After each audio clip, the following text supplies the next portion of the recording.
Welcome back to Motor Mouse Garage, guys, and what you just witnessed was the final piece to this puzzle of the 80 series rebuild. That was an OEM wiring harness, and the last thing I have to do is rebuild everything on the intake manifold. So the intake manifold, TLDR, basically all of the connectors on the intake manifold are just disintegrating. They're falling apart. It's a common 80 series thing to do. So I was really left with no choice but to replace the engine harness. I could have, fished around probably for hours on end trying to find each individual connector, but they're not exactly easy to get and they're not exactly easy to find. Whereas this harness right here is still sold by Toyota. So I was like, nah, you know what? I'll spend the extra couple bucks, couple bucks, and I will just buy a harness. So that's what we're doing. So I'm gonna tear this intake manifold apart and kind of use this video to keep track of where everything goes because it's kind of a mess. And then I'm going to clean everything up, make it look as good as I possibly can. I don't think it's going to clean up too nice just by hand, unfortunately. But it is what it is. I want to get this thing running. I want to drive it. And if I hustle this weekend, I might be able to at least sit the engine and transmission and entire drivetrain in the vehicle, in the chassis this weekend, Sunday. That's my goal. I don't know if I'm going to hit it. It's a stretch goal for sure, but at the very least, I at least want it ready to just get in the chassis. I'm ready. I'm ready to drive it. I'm ready to take this to many different locations and etc. But anyway, enough of that. Let's get right into it. All right, so basically everything I have here is what needs to be cleaned or replaced or whatever the case may be. And to be honest, I'm a little intimidated by this wiring harness and the amount of things that attach to it. Not the wiring harness itself. I mean, obviously, it'd be kind of dumb to be intimidated by wires, but there's just a lot of things that go to a lot of different areas. And I think probably I don't even know the best way to start. I would imagine it's taking off all this wiring mess behind here, which means I'm gonna have to switch my camera angle, but to see what I'm working with here, we kind of just have things all over the place. So I'm just gonna start disassembling and essentially bring you guys over here a little bit closer. And I know this PCV stuff, this is all new, so I'm just gonna start disassembling and tearing stuff apart, and you guys can enjoy the time lapse.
let's inventory this wiring harness and see what we are in for.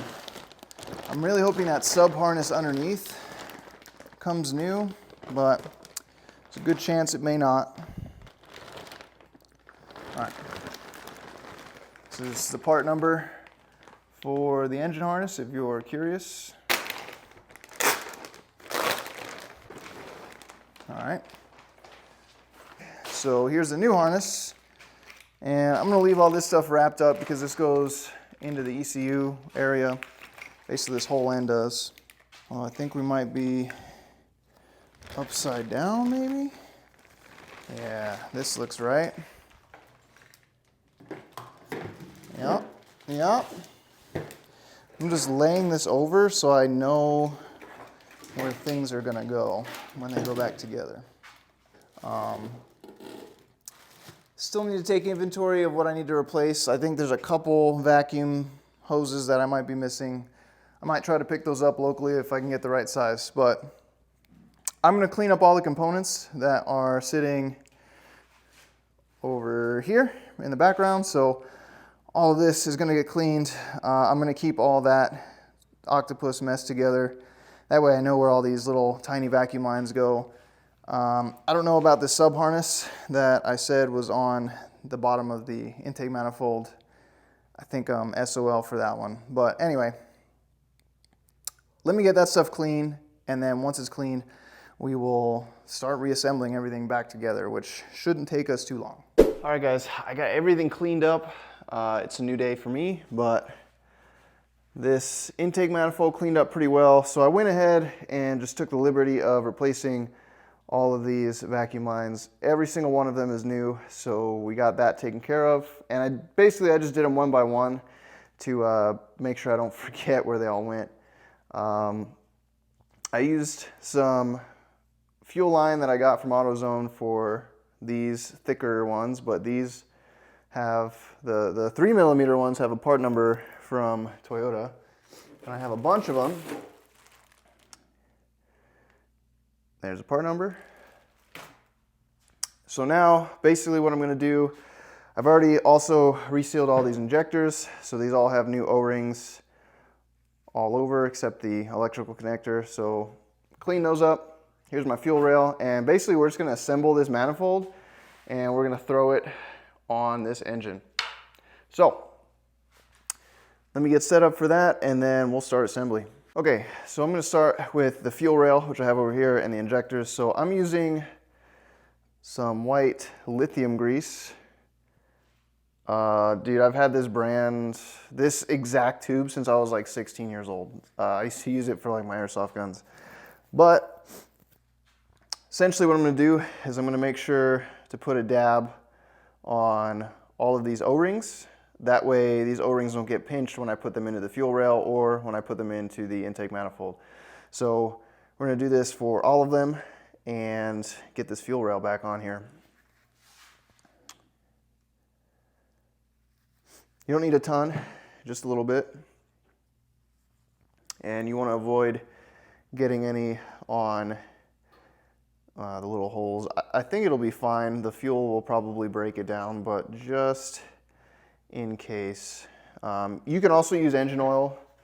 You can use, I could use my ARP lubricant. I've just always used white lithium grease because I know it's safe for rubber, which oil is as well, so I guess moot point. But anyway, I'm just gonna do this to all the injectors, and as I do it, I think I'm going to shove them into the fuel rail, which I blew this out with air after I cleaned everything, just to make sure I didn't introduce any water or anything crazy like that. And then I believe, I think this sits like this, so we're gonna set our connectors in the correct position. So the fuel rail is gonna go down like this, and yeah. But for the time being, let's just keep lubing these up and popping them in the fuel rail.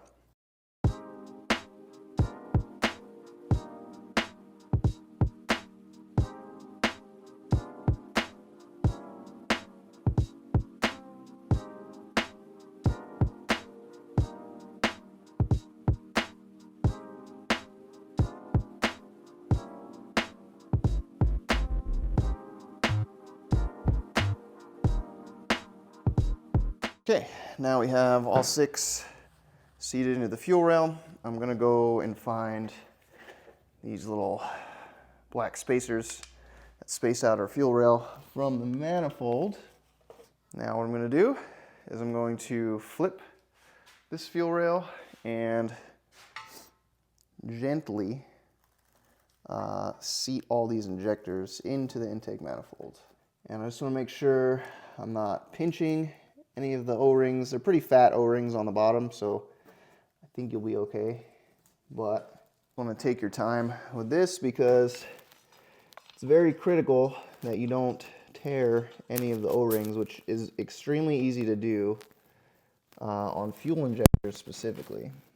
Ask me how I know, because I have done it multiple times. So I didn't even learn my lesson the first time.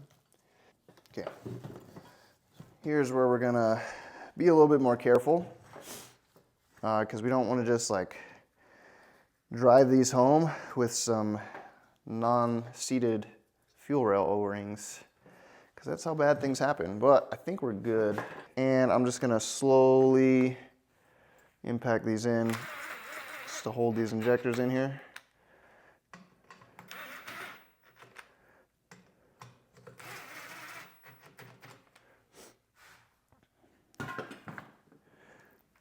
Alrighty. Just gonna wiggle these back and forth, make sure they can move. Excellent. I think we're good. I think we're seated. So now we got to feed the wire harness back through here very carefully. There's also some other bolts as well that we need to lock down, like this guy. I don't know if you can see that. Yeah, you can. This is for the fuel filter, the line that goes to the fuel filter. Lock that down really quick. And now we need to feed this harness through here. So that's going to be interesting because this is kind of one piece with this harness. So let me move this guy off to the side. That's the bottom half of our intake manifold, intake plenum. If I remember correctly, the harness fed through here with the fuel line. It might have also been on this side though. I'm not 100% sure. I might actually have to check the previous videos on this. So let me do that before I make any decisions with how I'm going to route this. So the harness goes underneath right here. So it goes underneath the fuel rail. So I pulled it back out and we're going to put it in through here. It's pretty interesting that it works that way. Definitely should have done this before I put the fuel rail on, but here we are. So yeah, might want to do this while the injector or the fuel rail is still out. I'm getting in my own way here as well. Just want to be careful not to break any of these harnesses that I just bought. That would suck. All right. Let me take another look at my previous video. Jeez. All right, guys, for real this time. So this harness is whooping my butt, but so essentially the long part of the harness that goes towards the rear of the car and like the transmission wires and the rear O2, that is what goes through here. And then this piece kind of just goes behind it. In my video, it's underneath, but of course, if you're watching my video, you'll see how it came off. So I would recommend you pay attention to that because there's a lot. Okay, so I'm gonna feed this through. I just remember feeding wires through, so I had to go back and watch like 400 times to figure out what I was doing. I just assumed the entire harness went through, but that assumption was very wrong. This is kind of looking a little bit better now, I think. Oh wait, we still have more to shove through here. Just kidding. Again, I recommend you do this before you put the fuel rail on, unlike me. So otherwise you're gonna ride the struggle bus like I'm doing right now. So this is pretty much more or less Oh, how this monstrosity went.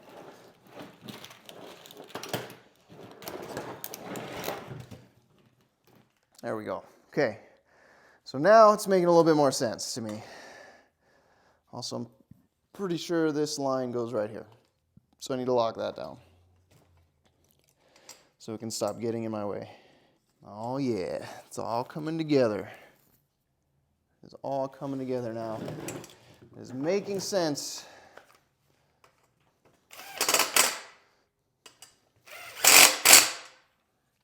Okay. Yup. And then this guy gets put right here, I believe. Well, we'll hold off on that. Let's hold off on that first. Okay, so now we can clip all these injectors in, and that should keep the harness pretty much where it belongs. Again, I'm just clipping these injector harness wires.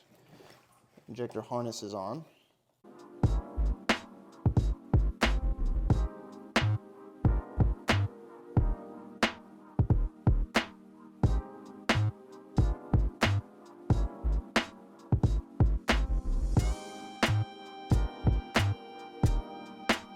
Oh, it threw me off. This is my old injector harness sitting here. I was like, wait, what? Why do I have a 7th injector? Okay, so I'm pretty sure that's how this is routed. It makes sense. These go to, I think, some of the throttle body. Yeah, so I think that goes to these over here. And then one of them is going to go to something else, most likely. But I'm pretty confident this is going to go here, like so. Hopefully. Let's get this sorted out. There we go. All right, so now we have to join the upper and lower plenum together, which is going to be entertaining for y'all to watch me struggle through, I think. So let me get rid of this old harness. I just laid it out so I knew how things went. I'm still going to keep this because I do believe there is some type of value with this. Not like I'm going to resell it, but as in I'm going to keep it in case I need any of this for whatever reason. I don't know what that reason would be. Bracket for the O2. Oh, let me get this mess out of the way. All right. I feel like I'm fighting a giant octopus, and it does not want to be fought with. Okay. Yeah, this looks right to me. I'm not sure if I have a mount for this. I might. It might be on this upper plenum. But now I've got to get these gaskets, which conveniently I have right here. Boom. Just like that. I'm going to put the rest in there for safekeeping. Oh, by the way, I did clean this up quite a bit. I was able to get a lot of the carbon off the inside of these, but for whatever reason, the carbon on the top ones, dude, insanity. There's so much built up carbon on that, and it just did not want to cooperate and leave. Okay, I think that looks right to me. And, well, very odd shaped gaskets for the intake. And then I gotta find all the bolts, which are around here somewhere. And I think my plan for this is to kind of just stick this on here like that. I think we'll be a-okay with that.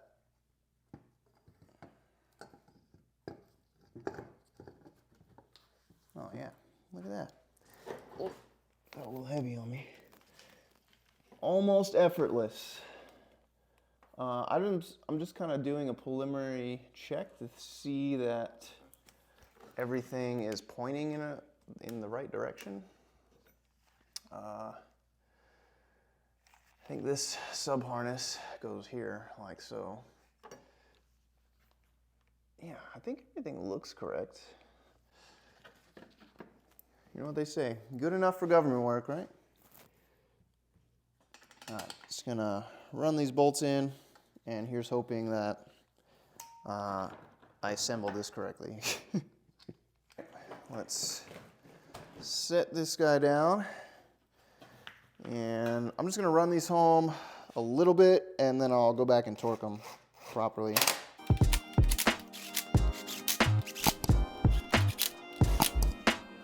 Alrighty, I don't know if those two are too long. I don't think so. I think all these bolts are the same size. We're getting somewhere. All right, let me figure out the torque specs for the intake manifold bolts so I can just do that right away. All right, so intake manifold bolts get torqued down to 15 foot-pounds. So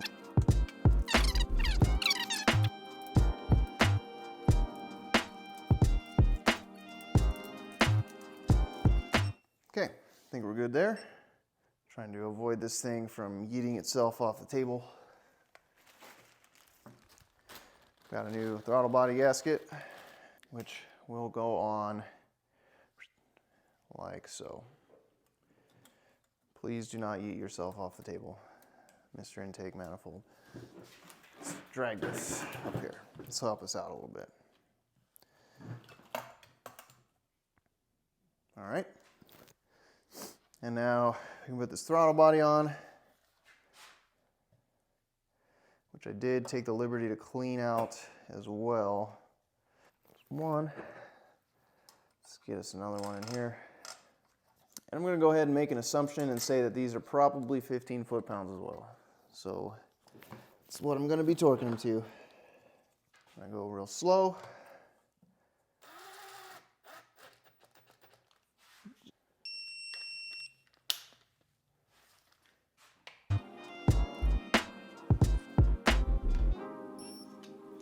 And a cross pattern to tighten.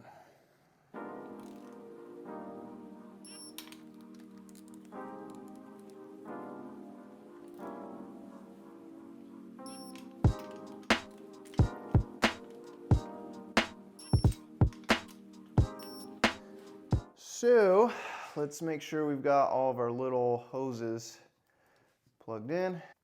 So these two hoses are going to get looped.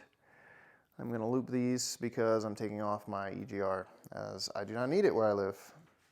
Sorry for you Californians. All right, I know I still need to put the fuel filter on, so I'll probably do that, but let me just go over this and make sure I didn't miss any vacuum lines up underneath here. So I think I'm good. I think there were only two on the manifold, and I plugged both of them, fairly certain. But I'm just gonna go through and make sure I didn't miss anything. All right, guys, we're gonna throw this fuel filter back on. I need to find my block off plate for the EGR, but I think it's in the house. So, for the time being, we're gonna grab this fuel filter along with the banjo bolt for the fuel filter. And we're gonna loosely secure this. Trust me, this fuel filter is much easier to do when the intake manifold is sitting on a table. If you remember my previous video, it was not fun. Make sure I have all the crush washers off of this gasket, which I don't think I do. So let me get these crush washers off. You can see I have an extra one in there, and I don't want to do that. All right, got it off. Let's put our new one back on here and try to feed this through the line and put our other one on the back side. So it's easiest to get the line started first, or the banjo bolt started first, and then worry about the mounting position. Okay, snug this up by hand, and then I'm gonna go ahead and take my 13 and get these mounting bolts ran up here.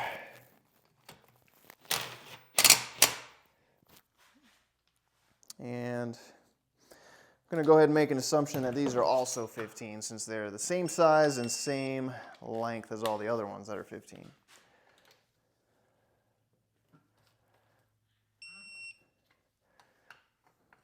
Is it overkill? Yeah, probably, but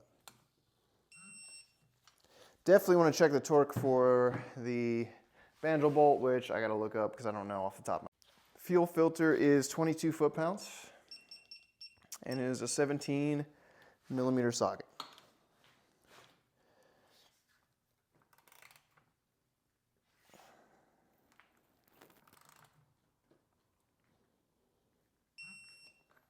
There we go.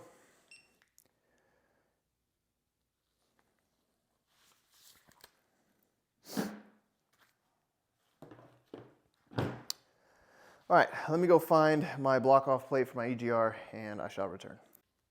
Found it, guys. All right, so again, I got these key rings from Wits End.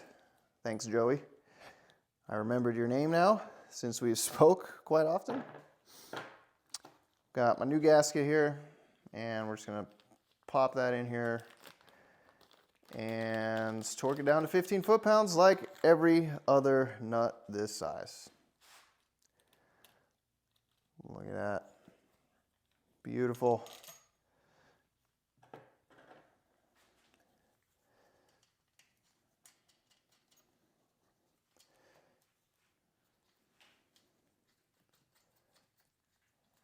A couple, as we go along, we're gonna have to block off some vacuum lines for this EGR delete, but no big deal.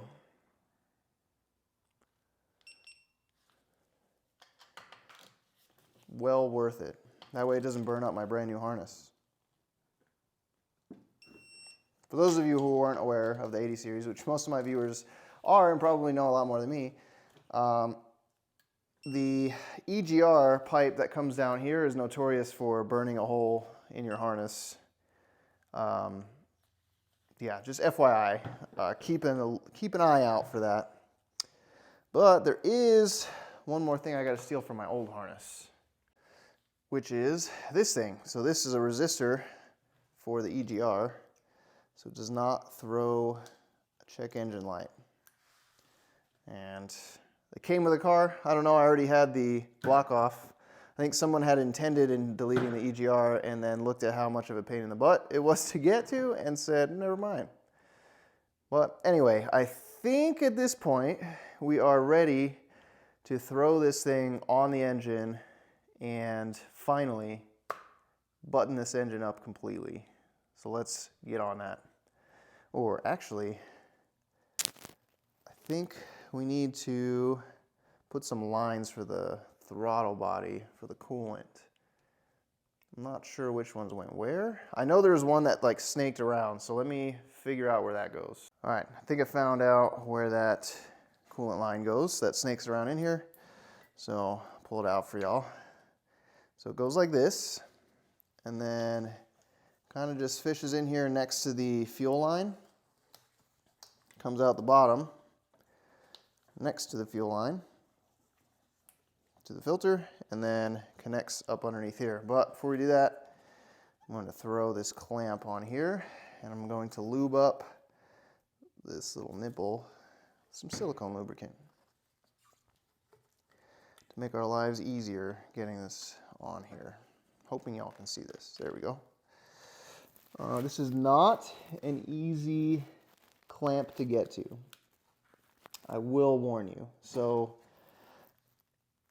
I would recommend doing this before you put the intake manifold back on, which is why I wanted to look and see what I was missing. So I got new constant tension clamps, so we should be good to go, and this plugs in to the head at the bottom of the intake manifold, but we'll see that in 1 second. All right, guys, I already put the intake manifold gasket on right here, so that's taken care of. So now what I need to do is transfer this sucker from the table over here without knocking everything off my table. Let me just collect this mess of a harness.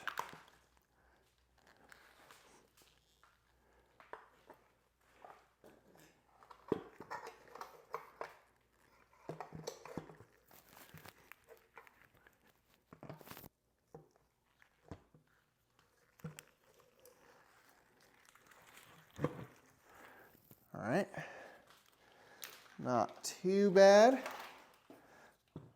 I need to find the nuts and bolts for this thing, but for the most part, I think we're in business, guys.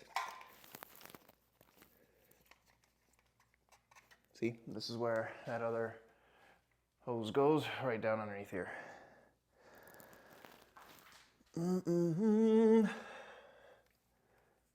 Alrighty then.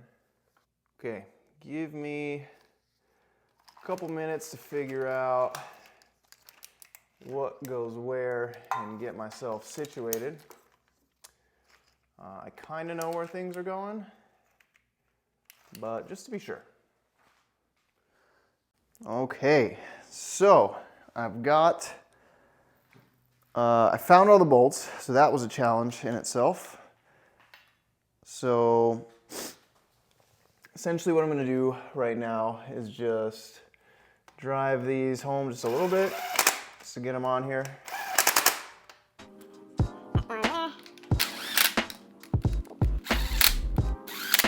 I'm going to go around and tighten them to 15 foot-pounds. I'm going to kind of go in a cross pattern as I can, kind of like the same way I did the other ones for the upper plenum.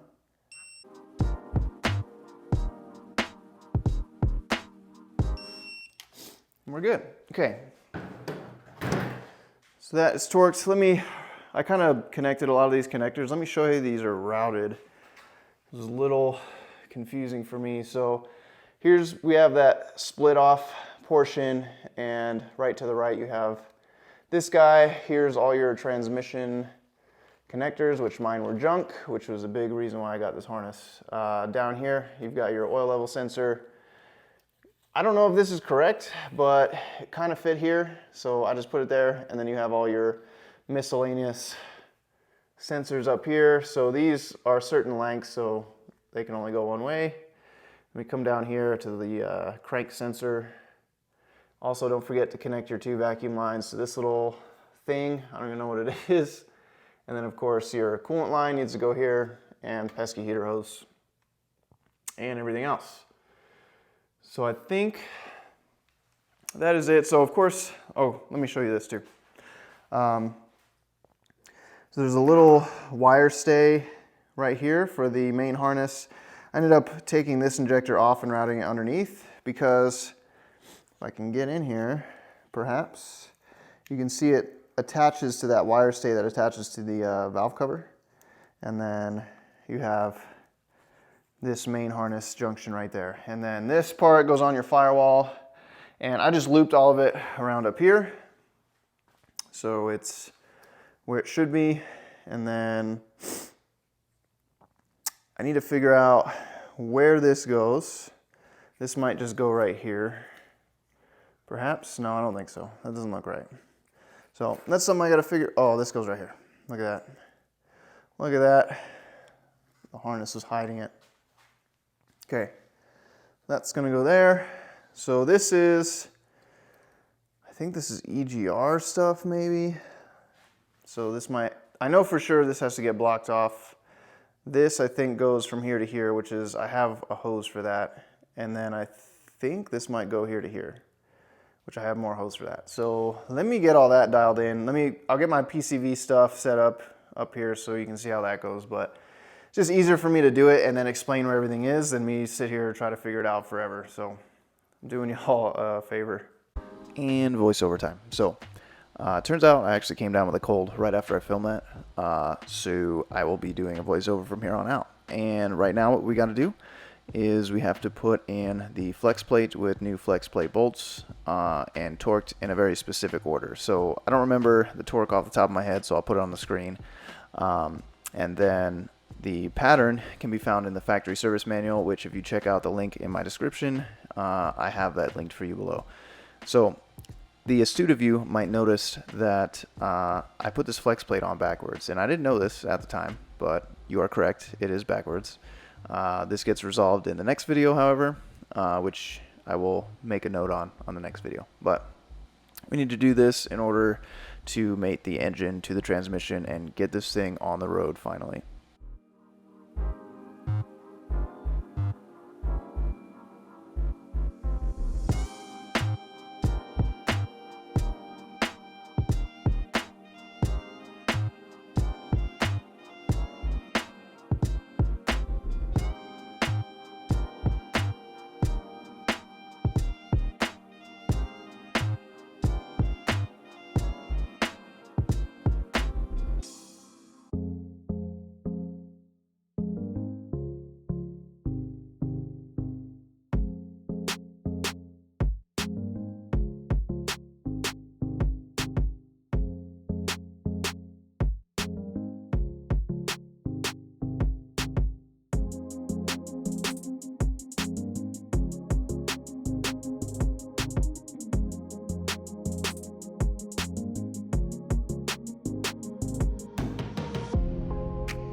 Here's a lot of footage of me just putting together what's left of different wires and tubes and breather hoses and pretty much everything else that connects the engine to the transmission as far as like a breather standpoint and electronic standpoint. So nothing really too crazy to report here. Everything went together pretty well.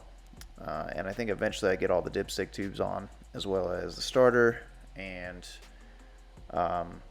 yeah, all the breather tubes, which I did end up replacing. I ended up getting them from AutoZone simply because I couldn't really find the part number for those, and I think just normal vacuum tube was totally fine. So that way it's new, replaced, and I don't have to worry about any leaks because the other ones had holes in them for sure.